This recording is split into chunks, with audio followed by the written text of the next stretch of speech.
सबके सब बाहर आ जाओ, खाना तैयार है। बहू की आवाज सुनकर उसकी ननद शालिनी, पति मुकुल और ससुर मदन लाल डाइनिंग टेबल पर आते हैं। लेकिन डाइनिंग टेबल पर लगा खाना देख उन सबका मुंह बन जाता है। ओह नो, फिर से वही दाल रोटी और चावल। अरे यार, दिन में वैसे भी ढंग से खाना नहीं खाया था, इस दाल रोटी चावल की वजह से, और अब फिर से इस धरती पर भूकंप आए या प्रलय आए। लेकिन मजाल है जो जरा सा भी, वरना परिवार के मेन्यू यहाँ से वहाँ हिल जाएं। भला हो तेरा, फिर वही दाल चावल बहू। हाँ तो आप सबको पता है दाल में कितना प्रोटीन होता है, जो आपके शरीर के लिए कितना अच्छा है। अब सब लोग मुंह सड़ाते हुए जैसे तैसे वो खाना खा लेते हैं। फिर 2 दिन बाद वाह वाह वाह, किसी के यहाँ से लजीज चिली पनीर की खुशबू आ रही है। सही कहा बेटा, हमें तो पता नहीं ये सब कब नसीब होगा। सही कहा पापा, वैसे आज संडे है, आज तो कुछ बढ़िया बन रहा होगा अपनी रसोई में। अरे सुरभि, आज नाश्ते में क्या स्पेशल बन रहा है? जी, दाल के पराठे।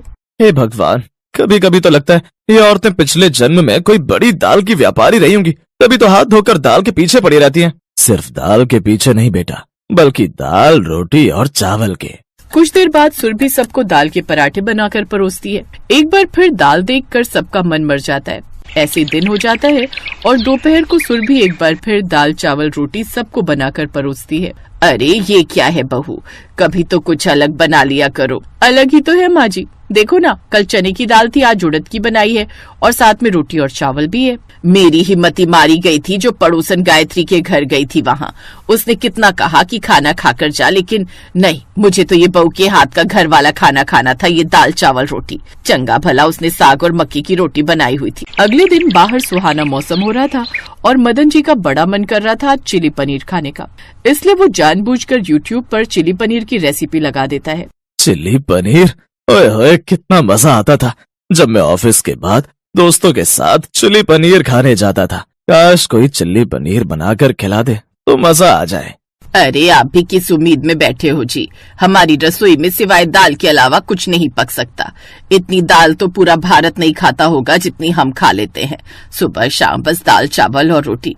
अरे अब रोटी बनाती है तो कभी साथ में सब्जी भी बना लिया करे। अब देखते हैं आपकी इस बात का उस पर कितना असर पड़ता है। लेकिन रसोई में खड़ी खड़ी ये सब सुनकर बहू मन ही मन हंस रही थी। बस अब तो इन्हें ऐसे दाल चावल खिलाती रहूंगी, मेरी माँ वाला फॉर्मूला तो काम कर रहा है। नई बहू थी इसलिए सब उसके हाथ का बनाया हुआ खाना चुपचाप खा लेते। फिर एक दिन, बस मुझसे और ये नहीं खाया जाएगा। अरे इतनी तरह की दाल तो मैंने बचपन से आज तक नहीं खाई होंगी जितनी तुमने हमें इस 8 महीने में खिला दी। हाँ, मुझसे भी नहीं खाया जाएगा और ना ही मुझसे। और मैंने एक और बार ये दाल चावल रोटी देखी तो मैं पागल ही हो जाऊंगी। हाँ तो जिसको जैसा लगे लगता रहे, लेकिन एक बात तुम सबके सब सुन लो, मुझे ये दाल चावल रोटी के अलावा कुछ बनाने नहीं आता। जिसको दाल चावल रोटी खानी है खाओ, नहीं तो कोई रोटी वाली लगा लो। ठीक है, अब से इस घर में बाई आएगी जो खाना बनाएगी, क्योंकि मुझसे अब ये दाल चावल रोटी और नहीं खाई जाती। अब वो काम वाली बाई की खोज शुरू कर देते हैं। कुछ ही दिनों में उन्हें काम वाली बाई मिल जाती है। जी बताइए, मुझे हर तरह का खाना बनाना आता है, दाल चावल रोटी सब्जी। बताइए क्या खाना है आपको? नहीं नहीं, दाल चावल रोटी का तो नाम भी मत लेना, बाकी जो मर्जी बना देना। कुछ देर बाद शन्नो सबको बढ़िया से पनीर के पराठे बनाकर खिलाती है, जिसे खाते ही वो सबको बड़ी पसंद आते हैं। वो सब एक के बाद एक 4-5 पराठे खा जाते हैं। अरे बाप रे, इनको देखकर तो ऐसा लग रहा है जैसे ये सब जन्मों के भूखे हो। वो सब शन्नो के हाथ का बना खाना खाकर बड़े खुश थे। फिर अगले दिन, आंटी जी आज तो आप हम सबके लिए इडली सांभर बना दो ना। हाँ हाँ, मैं अभी बनाकर लाती हूँ। अब इडली सांभर बनाकर वो सबके लिए ले आती है। उसके आने से घर में सभी बहुत खुश थे, यहाँ तक कि बहू भी, क्योंकि उसका प्लान जो कामयाब हो गया था। वो तो अब तरह तरह का पका पकाया खाना खाती और बाकी समय घर में आराम करती रहती।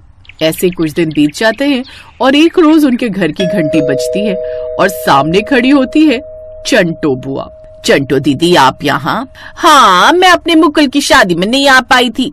तुझे पता है ना, मेरे घुटनों का ऑपरेशन हुआ था और घुटने ठीक होते ही मैं निकल गई तीर्थ यात्रा पर और कुछ समय पहले ही लौटी थी, इसीलिए सोचा बहू से मिलती चलूं। ये तो बड़ा अच्छा किया जीजी। आइए आइए, अंदर आइए। अब सास अपनी ननद के पैर छूती है, तभी सुरभि भी वहाँ आ जाती है और खड़ी हो जाती है। उसकी सास सुरभि को बुआ सास के पैर छूने का इशारा करती है, लेकिन वो समझ नहीं पाती। लेकिन बुआ सब समझ जाती है। अरे रहने दो भाभी, रहने दो, आजकल की बहुएं वैसे भी ये सब बातें नहीं मानती। कुछ देर बाद शन्नो चाय नाश्ता लेकर बाहर आती है। ला शन्नो, यहाँ रख दे। ये कौन है भाभी? ये हमारी नौकरानी है। क्या? तेरे और बहू के होते हुए इस घर में नौकरानी? तुम अच्छे से जानती हो मेरी इतनी उम्र हो गई, लेकिन मैं आज भी खाना खुद ही बनाती हूँ, नौकरानी के हाथ का नहीं खाती। अब अगर तुम लोगों ने नौकरानी से ही खाना बनवाना है तो मैं तो चली। अरे नहीं नहीं बुआ जी, अभी तो आप आई हैं और आप कहीं नहीं जाएंगी, भाभी है ना वो खाना बना लेगी। हाँ तो फिर ठीक है। अब सुरभि मुंह बनाती हुई रसोई में चली जाती है और बुआ को घेर कर बाकी सब घर वाले बैठ जाते हैं। ये बता बहन, तेरी तीर्थ यात्रा कैसी रही और तेरे घुटने कैसे हैं अब? बहुत बढ़िया, और तीर्थ यात्रा भी सफल रही। आपको पता है बुआ जी, आपके बिना मेरी शादी में वो रौनक ही नहीं थी। मन तो मेरा भी बहुत था बेटा आने का, लेकिन अगर तेरी बुआ का ऑपरेशन ना हुआ होता ना तो तेरी बुआ तेरी शादी में आकर इतना नाचती कि सबकी छुट्टी कर देती। रसोई में खाना बना रही बहू ये सब सुन रही थी और गुस्से में कहती है, अच्छा हुआ नहीं आई, नहीं तो ये सारा का सारा फ्लोर ही तोड़ देती। अब जल्दी से खाना लगा देती हूँ, नहीं तो पता नहीं बुआ जी को कौन सी बात पर गुस्सा आ जाए। कुछ देर बाद वो सबके लिए खाना परोसती है और इतने दिनों बाद फिर से डाइनिंग टेबल पर वही दाल चावल रोटी देखकर सबका मुंह बन जाता है। और इसी तरह अब वो फिर से तीनों वक्त दाल चावल बनाकर सबको खिलाती थी, जिससे अब घर वालों के साथ साथ बुआ भी परेशान हो चुकी थी। ये बहू जरूर कोई न कोई चाल चल रही है, तभी तो तीनों वक्त ये दाल चावल रोटी बनाकर रख देती है।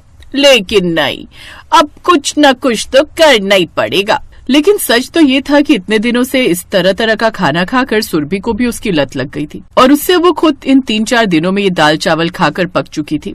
फिर एक दिन, माँ मैं तो मजे से पिज्जा खा रही हूँ और उन सबको फिर से वही पुरानी ट्रिक आजमा कर दाल चावल रोटी खिला रही हूँ। वैसे आपका आइडिया सही था मम्मी, नहीं तो मैं तो हर वक्त ये डोसा, इडली, आलू के पराठे, शाही पनीर सब बनाती रह जाती। अब उन सबको मैं दाल चावल खिला कर पका दूंगी, और मेरे लिए तो ये ऑनलाइन ऑर्डर है ही ना। ये सब वो अपने फोन में रिकॉर्ड कर लेती है और कुछ देर में सबको हॉल में बुलाकर सबके सामने वो वीडियो टीवी पर चला देती है।